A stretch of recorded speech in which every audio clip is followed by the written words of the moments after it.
அனைத்து நாள் உள்ளங்களுக்கும் என் அன்பான வணக்கங்கள். நான் உங்கள் இந்துமதி உதயகுமார். இப்போ நம்ம பார்த்துட்டு இருக்க கதை என் பிரிய சகி. இந்த கதையோட எல்லா பாகங்களையும் நான் பிளேலிஸ்ட்டில் ஆட் பண்ணுறேங்க. இப்போ வாங்க கதைக்குள்ளே போகலாம்.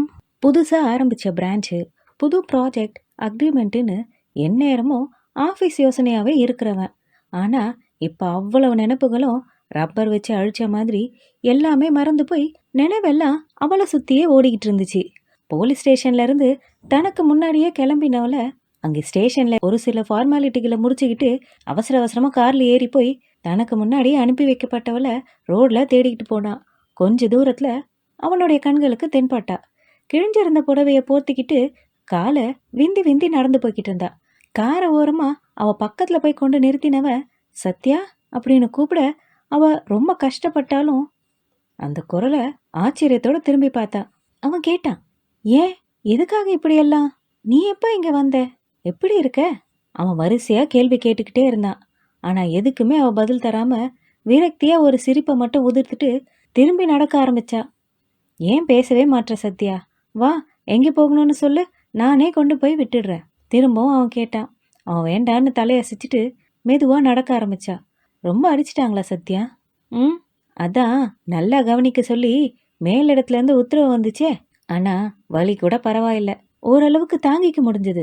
ஆனால் நான் அடி வாங்கினதுக்கான காரணம் இருக்கே, அதை நினைக்கும் பொழுது தான் அந்த வலியை என்னால் தாங்கிக்கவே முடியல. என் அன்புக்காக ஒவ்வொரு முறையும் நான் அடி வாங்கிட்டு இருந்தனே, அதைத்தான் சொல்கிறேன். அந்த வார்த்தை அவனை சாட்டையால் அடித்த மாதிரி இருந்தது. அவனால் ஒரு வார்த்தை கூட அவளை மீறி பேச முடியல. அவனை ஏளனமாக ஒரு பார்வை பார்த்துட்டு அங்கிருந்து வேகமாக நடக்க ஆரம்பிச்சா. இங்கே வீட்டில் அவனுக்காகவே காத்திருந்தா ஹேமா. என்னங்க, என்னாச்சு? அவளை பற்றி ஏதாவது விஷயம் தெரிஞ்சுதா? முதல்ல எனக்கு சூடாக ஒரு கப் காஃபி வேணும் ஹேமா, தலையெல்லாம் ரொம்ப வலிக்குது. அவன் சொன்னதும் வள்ளின்னு சமையல்கார அம்மாவை கூப்பிட்டா. இல்லை வேண்டாம் வேண்டாம், நீயே போட்டு கொண்டு வாயே, அவளை விட நீ தான் நல்லா காஃபி போடுவ. அவன் சொன்னதும் தோ ஒரே நிமிஷத்தில் கொண்டு வரங்கன்னு திருப்தியாக உள்ளே போனான். ஆனால் உண்மையான காரணம் அது இல்லை. தன் மனைவி கிட்ட என்ன பதில் சொல்கிறதுன்னு ஹரி கொஞ்சம் கூட யோசிக்கல. அவள் வர்றதுக்கு முன்னால் ஏதாவது பதில் ரெடி பண்ணி ஆகணுமே, அதுக்கு தான் இந்த அவகாசம். 10 நிமிஷத்தில் சுட சுட காஃபியோடு வந்தா ஹேமா. ஸ்ட்ராங்காக சுகர் கொஞ்சம் கம்மியாக தான் போட்டு கொண்டு வந்திருக்கேன், இந்தாங்க சீக்கிரம் குடிங்க. அவன் வாங்கி குடிச்சிக்கிட்டு இருக்கும் பொழுதே, இப்போ சொல்லுங்களேன், அவன் மேலே கேஸ் ஃபைல் பண்ணியாச்சா இல்லையா? இல்லை ஹேமா. இல்லையா? பின்ன? கம்ப்ளைண்ட்டை வாபஸ் வாங்கிட்டேன். அவள் அதிர்ந்து போனவளா? என்ன சொல்கிறீங்க அப்படின்னு கேட்க, ஆமாம் ஹேமா, அவள் கடத்திட்டு போகவே வரல. அவளோட குழந்தை மாதிரியே நம்ம அபிலாஷம் இருந்ததால தான் அவனுக்கும் சாக்லேட் கொடுத்துருக்கா. நீங்கள் சொல்கிறது எங்கேயாவது நம்புற மாதிரி இருக்கா? அது எப்படி கரெக்டாக அபியோட பேரை வேற சொல்லி கூப்பிட்டுருக்காளே. ஐயோ, இந்த மேட்டரை இத்தோட விட்டுற ஹேமா. அவள் தப்பானவ இல்லைன்னு தெரிஞ்ச பிறகும் தண்டிக்கிறது ரொம்ப தப்பு. அவள் ஏற்கனவே செய்யாத தப்புக்கு நிறைய அடி வாங்கிட்டா. பாவம், நடக்கக்கூட முடியாமல் ரொம்ப கஷ்டப்பட்டு தான் போனான். ஏன், செத்து தான் ஒழியட்டுமே. அவள் சொன்னதும் ஹரிக்கு ரொம்ப கோவம் வந்துருச்சு. ஹேமா அப்படின்னு சத்தமாக கத்தினா. ஏன் ஏன் கத்துறீங்க? என்னாச்சு உங்களுக்கு? அவளை பார்த்தா சின்ன பிள்ளை கூட சொல்லும் அவகிட்ட ஏதோ தப்பு இருக்குன்னு. 3 நாளாக தூக்கம் இல்லாமல் செத்துக்கிட்டு இருக்கேன். நீங்கள் என்னடான்னா ரொம்ப சாதாரணமாக சொல்கிறீங்க கம்ப்ளைண்ட்டை வாபஸ் வாங்கிட்டேன்னு. நம்ம குழந்தை மேலே எனக்கு இருக்கிற பாசம் கூட உங்களுக்கு இல்லையே. ஹேமா, வாயை மூடு. நீ என்னை தப்பாக புரிஞ்சுக்கிட்டு இப்படி தேவையில்லாமல் கடுப்பேற்றிக்கிட்டு இருக்காத. தயவு செய்து நீ இங்கேருந்து போ, என்னை கொஞ்ச நேரம் தனியாக விடு. அவனோட இந்த கத்தல்ல சம்பிச்சு போனவளாம் நின்னவ அப்புறம் திடீர்னு நினைவு வந்தவ வேகமாக ரூம்குள்ளே போய் கதவை சாத்திக்கிட்டா. அவனும் அதுக்கு மேலே அங்கே இருக்க பிடிக்காம சொல்லிக்காம கொல்லிக்காம ஆஃபீஸ் கிளம்பி போனான். ஆனால் அங்கேயும் மனசு ஒரு இடத்துல நிற்காம சத்யாவையே சுற்றி சுற்றி வந்துச்சு அவனுடைய நினைப்பு. என்னைக்கும் இல்லாத அதிசயமா அன்னைக்கு சீக்கிரமாகவே வீடும் திரும்பிட்டான். அவனோட வீடு நல்லா பணத்தால் இழைக்கப்பட்டு கிரானைட்டும் கலர் விளக்குகளும் இம்போர்ட்டட் சோஃபாவும் நாற்காலிகளும் தேக்கு ரோஸ் வுட்டால் செதுக்கப்பட்ட சிலைகள்னு அவனோட விருப்பப்படி பார்த்து பார்த்து கட்டப்பட்ட ரொம்ப அலங்காரமான ஒரு வீடு. பெரிய பங்களா.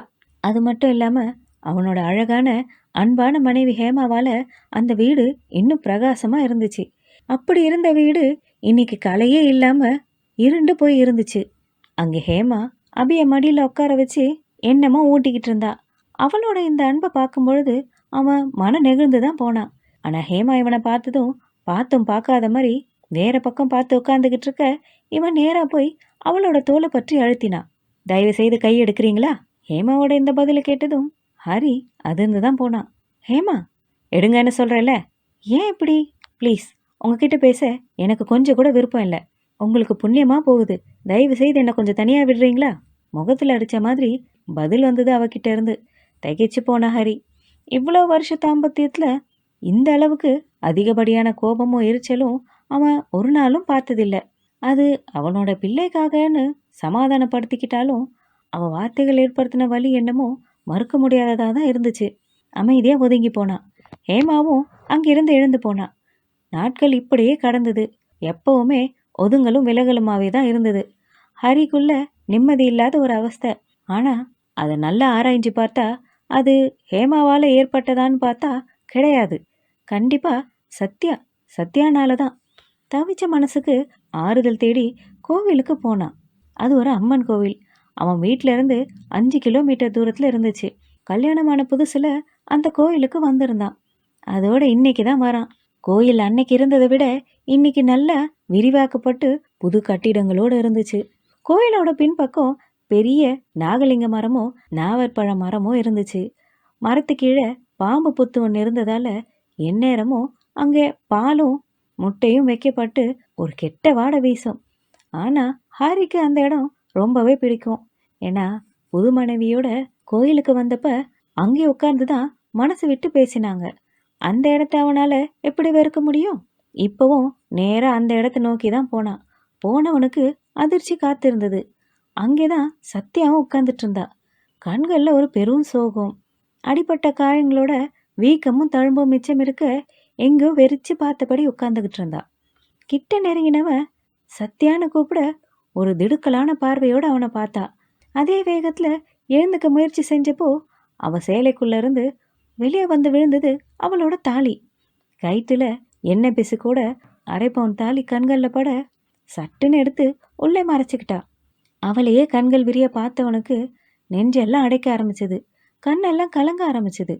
சத்யாவை பற்றின கடந்த காலம் அவன் கண் முன்னாடி நிழல் படமாக ஓட ஆரம்பிச்சது. மண்டபத்தில் தான் கல்யாணம் நடந்தது. சொந்தக்காரங்களும் நண்பர்களும் கூட்டம் நிரம்பி வழிய புரோஹிதர் தனக்கு தெரிஞ்ச மந்திரங்களை எல்லாம் சொல்லி நெய் ஊற்றி ஹோமகுண்டத்தை வளர்த்துட்டு இருந்தாரு. பட்டு வேஷ்டி சட்டையில உட்காந்துட்டு இருந்தா ராம். யாருக்கும் தெரியாம சத்யாவோட காலை கிள்ளி விளையாடிக்கிட்டு இருந்தான். யாராவது பார்த்துட போறாங்களோன்னு பதைப்பதைப்போட சத்யா அவனை பார்க்க ஓரக்கண்ணால பார்த்து ரசிச்சிட்டு இருந்தான். மணப்பந்தலை சுற்றி ராமோட சொந்தக்காரங்களே நின்றுகிட்டு இருக்க ராம் அவன் அம்மாவை தேடினான். நெத்தியில பட்டையா விபூதி பூசி இருந்த மைனாவதி அம்மா தன் மூக்கு கண்ணாடி வழியா மணமேடையை பார்த்தபடி முன் வரிசையில உட்காந்துக்கிட்டு இருந்தா. அம்மா இப்படி உட்காந்துட்டு இருக்க பார்க்க ராமுக்கு ரொம்ப சங்கடமா இருந்துச்சு.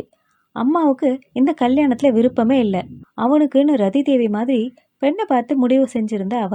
நல்ல வசதி, கார், வீடுன்னு வரதட்சணையோட நிறைய கொண்டு வர அந்த பெண் தயாரா இருந்த நிலையில தான் இப்படி மட்டமான நேரத்தோட சுமாரான அழகோட கொஞ்சம் கூட வக்கில்லாத ஒரு குடும்பத்துல இருந்து இந்த சத்யாவை கொண்டு வந்து இவளை தான் கல்யாணம் செஞ்சுக்குவேன்னு பிடிவாதம் பிடிச்சு சம்மதம் வாங்கினானே, அந்த கோவம் தான் அவளுக்கு.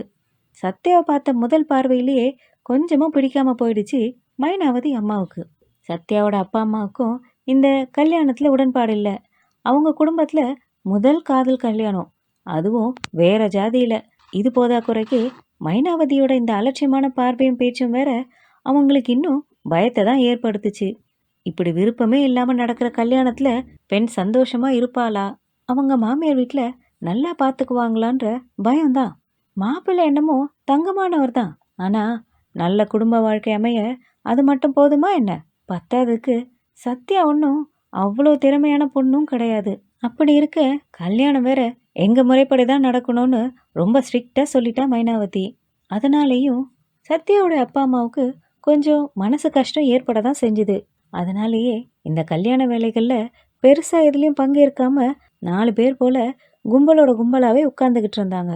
அவளோட அண்ணன் தீபம் தான் வாசலில் நின்றுட்டு வர்றவங்களெல்லாம் வரவேற்கிற மாதிரி பாவலா செய்ய, அண்ணி தான் ஓடி ஓடி எல்லாருக்கும் கூல்ட்ரிங்க்ஸ் சப்ளை செஞ்சுக்கிட்டு இருந்தா. சத்யாவோட குடும்பத்தை பற்றி சொல்லணுன்னா அவங்க ஒரு வாழ்ந்து கெட்ட குடும்பத்தோட ரகம்.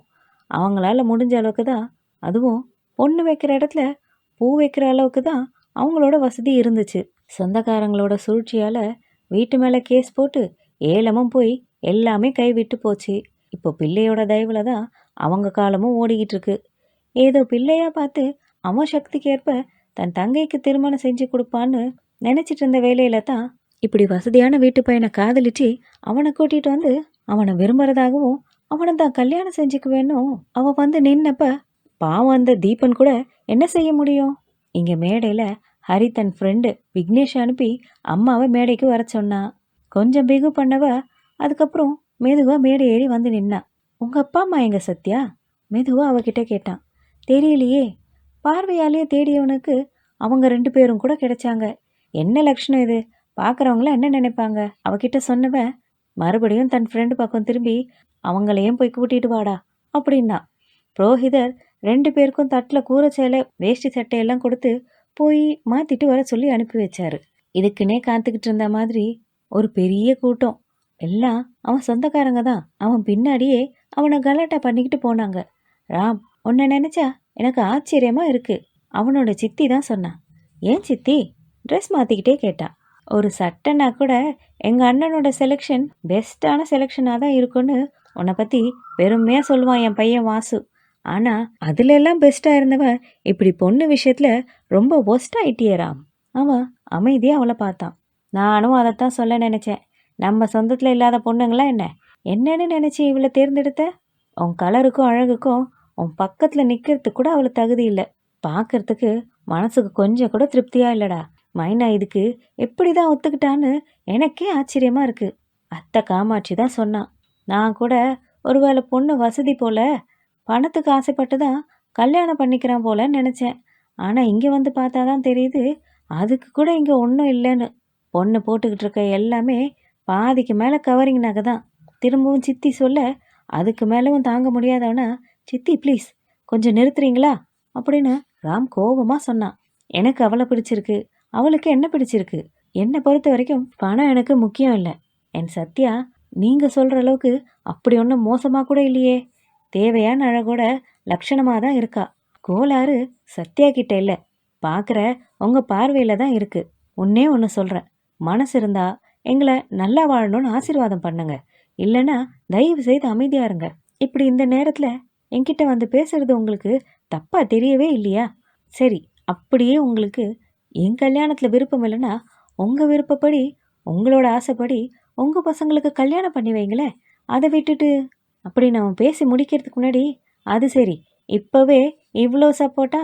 சரிதான் போ, மைனா பாடு ரொம்ப திண்டாட்டம்தான் அப்படின்னு மக்கள் சிரிப்போட அங்கிருந்து முணுமுணுத்துக்கிட்டே வெளியேறினாங்க சொந்தக்காரங்க.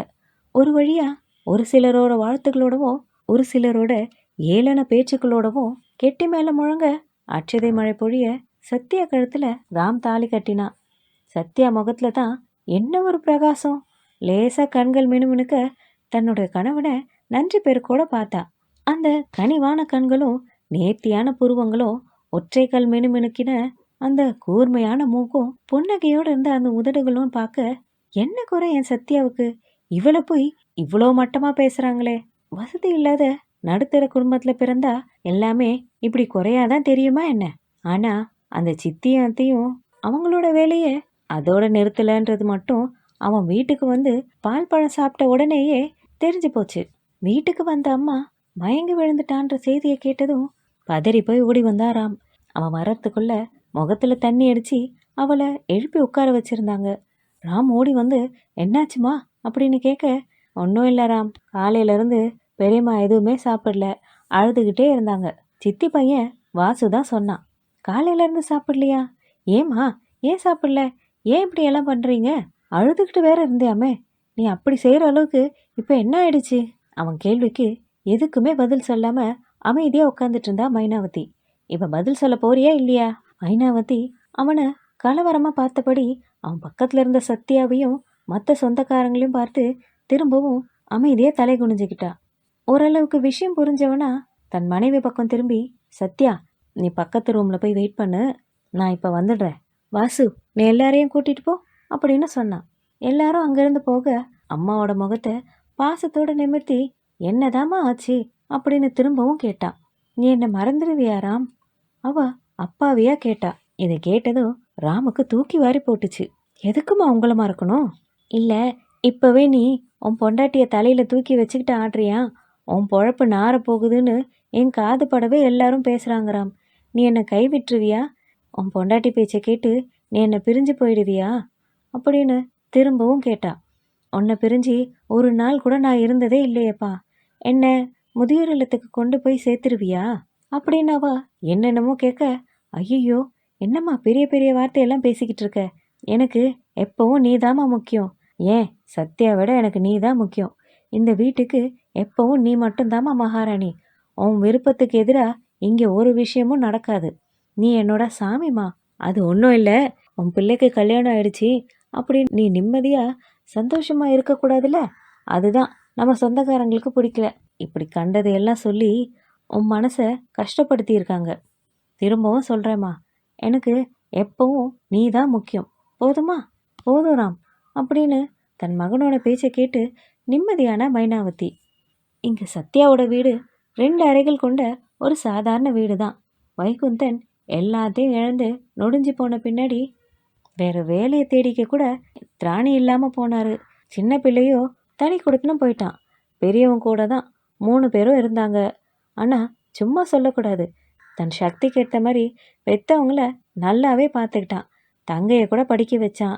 அவனோட தங்கைக்கு அவன் பார்க்குற ஆஃபீஸ்லேயே ஃப்ரெண்ட்ஸ் கிட்ட சொல்லி மாப்பிள்ளை பார்க்க கூட சொல்லி வச்சிருந்தா தீபன். அதுக்குள்ளே தான் எல்லாமே இப்படி முடிஞ்சு போச்சே. அவனோட மனைவி சாந்தினி கூட நல்ல பந்தான். ஆனாலும் ஏனோ சத்யாவுக்கு இப்படி ஒரு வசதியான வாழ்க்கை கிடைச்சிருச்சேன்னு உள்ளுக்குள்ள ஒரு பொறாமை என்னமான்னு தெரியல. வாய்ப்புகள் கிடைக்கும் பொழுதெல்லாம் அவங்கள மட்டம் தட்டி பேசிக்கிட்டே இருந்தா. அன்னைக்கு முதலிரவு தரையில் பெட்டை விரித்து அது மேலே கொஞ்சம் பூ தூவி ஒரு தட்டில் ஸ்வீட்டு பழங்களும் பக்கத்தில் ஒரு டம்ளரில் பாலும் கொண்டு வந்து வச்சுருந்தாங்க. ரூம்குள்ளே வந்த ராமுக்கு இதையெல்லாம் பார்த்ததும் என்னவோ போல ஆயிடுச்சு. ஒரு கட்டில் கூடவா இல்லை? எவ்வளவோ கனவுகளோட உள்ள நுழைஞ்சவ அது அத்தனையும் ஒரே நிமிஷத்தில் பொசுங்கி போய் நின்ன மாதிரி பார்த்துக்கிட்டு இருந்தான். சத்யா உள்ளே வர அவளை அணைச்ச மாதிரி கொண்டு வந்து கீழே பெட்டில் உட்கார வச்சான். நீ சினிமா எல்லாம் பார்த்துருக்கியா சத்யா? ம், அப்போ கண்டிப்பாக இந்த ஃபர்ஸ்ட் நைட் சீன் எல்லாம் பார்த்துருப்பியே நீ. அவன் கேட்க அவள் வெக்கத்தோடு தலையசைச்சா.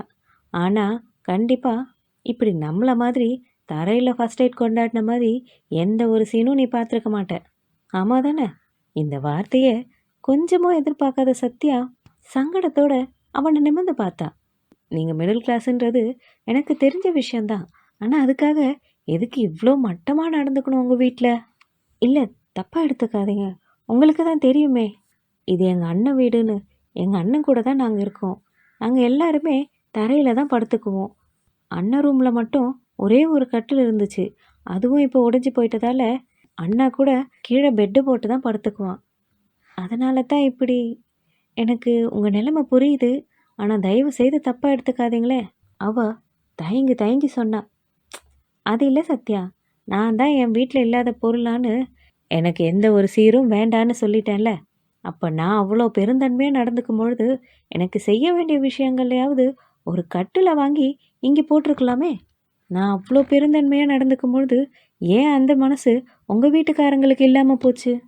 ஒரு புது கட்டில் வாங்கி வச்சுருந்துருக்கலாம்ல. சத்யாவுக்கு மன்னிச்சிருங்கன்ற வார்த்தையை தவிர வேற எதுவுமே வாயிலிருந்து வரல. போ, என் மூடே ஸ்பாயில் ஆயிடுச்சு. எனக்கு தரையில் படுத்து பழக்கமே இல்லை. இதில் நமக்கு ஃபர்ஸ்ட் நைட் வேற. ரொம்ப கடுப்பாக இருக்குது.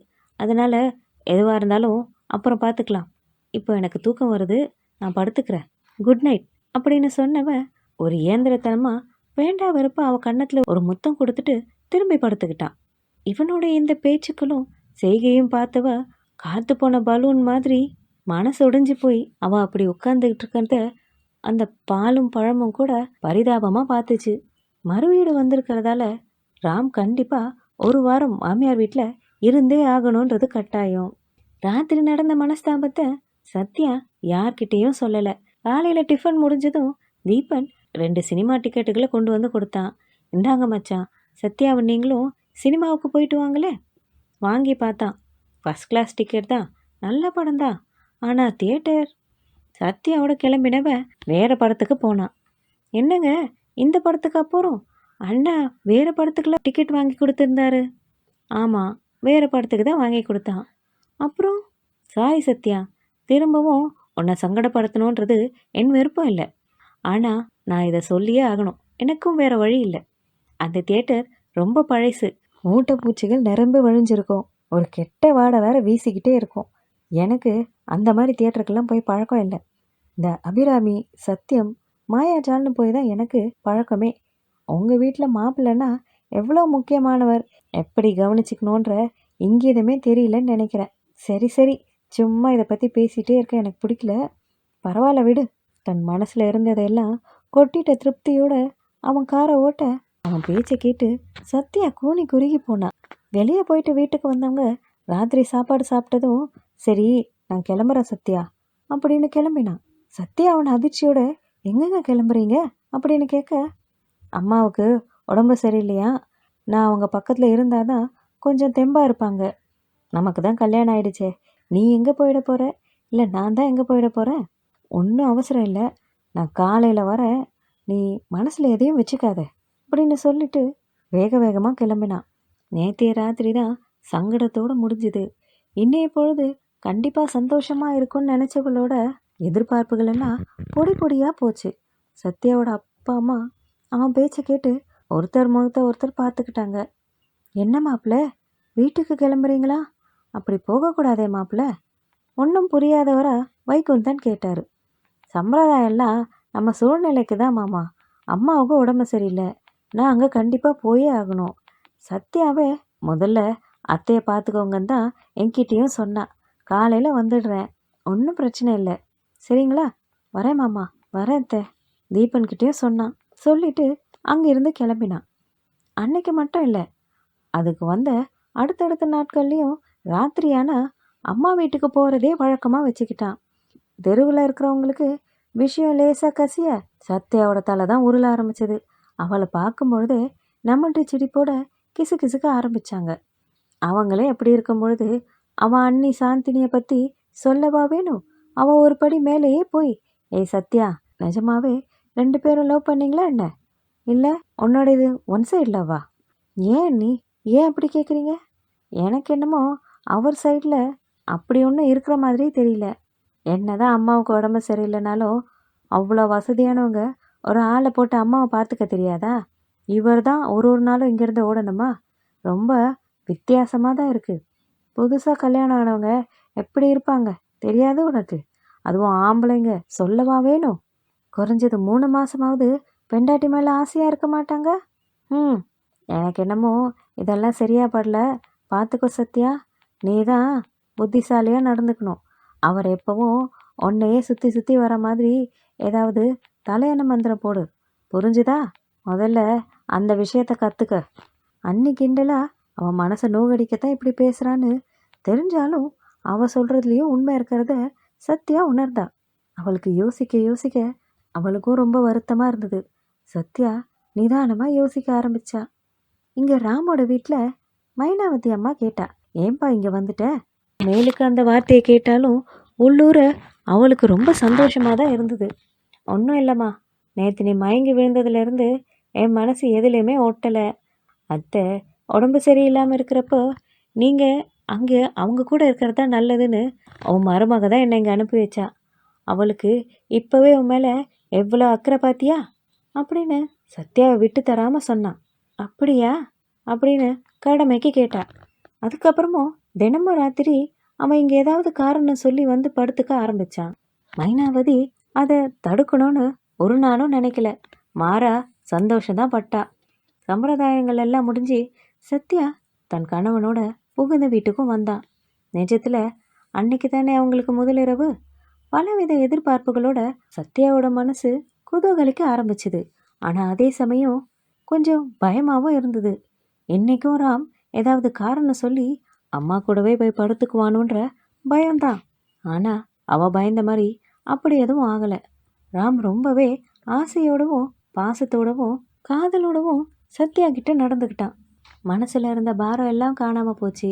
திருப்தியும் களைப்பும் அவளை இன்னும் பேரழகியாக காட்டுச்சு. கணவன் மார்பு மேலே தலை வச்சு படுத்திருந்தா. என்னங்க, எப்போ நம்ம போகலாம்? எங்கே போகலாம்? கல்யாணத்துக்கு முன்னாடியே நம்ம பிளான் பண்ணி வச்சுருந்தோமே, ஹனிமூனுக்கு போகலான்னு. இப்போவே ஒரு வாரம் ஆயிடுச்சுல. எங்கே போகிறது, எப்போ போகிறதுன்னு டிசைட் பண்ணீங்களா? ம், போகலாம் போகலாம். அதான் எப்போ? அம்மாவுக்கு உடம்பு சரியாகட்டுமே. அவங்களுக்கு என்ன உடம்புக்கு அப்படின்னு கேட்க நினச்சா. ஆனால் கேட்கல, அமைதியாக இருந்தா. ஆனால் கல்யாணத்துக்கு முன்னாடி அத்தை நல்லா தானே இருந்தாங்க. இப்போ ஏன் தினமும் உடம்பு சரியில்லைன்னு சொல்லிக்கிட்டே இருக்காங்களே? இவருமே ஏன் இப்படி நடந்துக்கிறாருன்னு சத்யாவுக்கு குழப்பமா இருந்துச்சு. கல்யாணத்துக்கு முன்னாடி ராமுக்கும் சத்யா கூட ஹனிமூனுக்கு குறைஞ்சது 20 நாளுக்காவது வெளியில் சந்தோஷமாக போயிட்டு வரணுன்றது ஆசையாக இருந்தது. ஆனால் கல்யாணம் ஆன பிறகு என்னை மறந்துடுவியா ராம்னு அவன் அம்மா கேட்டது அவனை ரொம்பவே பாதிச்சிருந்தது. அன்னைக்கே அவன் மனசுக்குள்ளே முடிவெடுத்திருந்தான். எந்த சந்தர்ப்பத்திலையும் அம்மாவோட மனசில் அப்படி ஒரு எண்ணம் திரும்ப வந்துடவே கூடாதுன்றதுல ரொம்ப உறுதியாக இருந்தான். அதனால் கொஞ்சம் அடக்கி வாசிக்கணும்னு முடிவு செஞ்சான். அதோட தன்னை மற்றவங்க சொல்கிற மாதிரி பொண்டாட்டிக்கு அடங்கி போயிட்டான்னு அம்மாவும் நினச்சிடக்கூடாதுன்றது அவனுடைய எண்ணமாக இருந்தது. அதுக்காகவே தான் இப்போ சத்யா ஹனிமூனை பற்றி பேசும்பொழுது கூட தன்னுடைய ஆசைகளை எல்லாம் அடக்கிக்கிட்டு ஹனிமூன் போகணுன்ற அவனுடைய எண்ணத்தையும் முழுசாக தூக்கி எறிஞ்சிட்டான். இதோட இந்த பகுதியை நம்ம முடிச்சுக்கலாம். இதன் தொடர்ச்சியை அடுத்த வீடியோவில் நம்ம பார்க்கலாம். இந்த கதை உங்களுக்கு பிடிச்சிருந்தா லைக் பண்ணுங்கள், ஷேர் பண்ணுங்கள். இன்னும் இது மாதிரி நிறைய கதைகளுக்கு நம்ம சேனலை மறக்காமல் சப்ஸ்கிரைப் பண்ணிக்கோங்க. திரும்ப அடுத்த பகுதியில் நான் உங்களை மீண்டும் சந்திக்கிறேன். அதுவரையில் நன்றி.